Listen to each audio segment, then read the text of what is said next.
अस्सलामुअलैकुम नादरीन, बहुत ही जबरदस्त सी खबर लेकर फिर मैं हाजिर हूँ। टेस्ट रैंकिंग बाबर आजम की 2 दर्जे तरक्की, चौथे नंबर पर आ गए।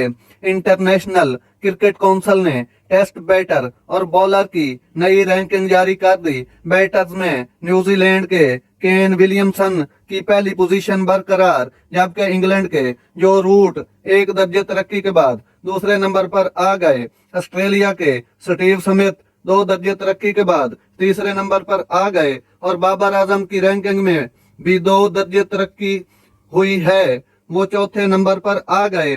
ऑस्ट्रेलिया के मार्नस लबोशीन 3 दर्जे तंजली के बाद पांचवें और तरयूस हीड 2 दर्जे तंजली के बाद छठे नंबर पर चले गए। ऑस्ट्रेलिया के उस्मान ख्वाजा 7वें और इंग्लैंड के हैरी ब्रोक 9वें नंबर पर आ गए, जबकि पाकिस्तान के सऊद शकील 15वें और अब्दुल्ला शफीक 21वें नंबर पर मौजूद हैं।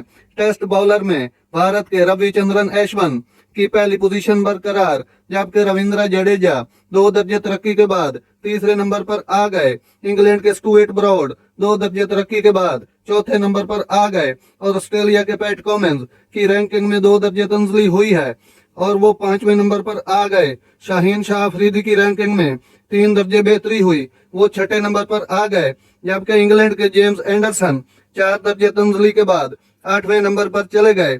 ऑस्ट्रेलिया के मिचेल स्टार्क 1 दर्जे तरक्की के बाद 13वें और इंग्लैंड के क्रिस वोक्स 7 दर्जे बेहतरी के बाद 23वें नंबर पर आ गए। तो नादरीन, ये थी आज की जबरदस्त खबर जो मैंने आपके साथ शेयर की। अगर मेरा वीडियो अच्छा लगा हो तो मेरे चैनल को सब्सक्राइब जरूर कीजिएगा। अल्लाह हाफिज।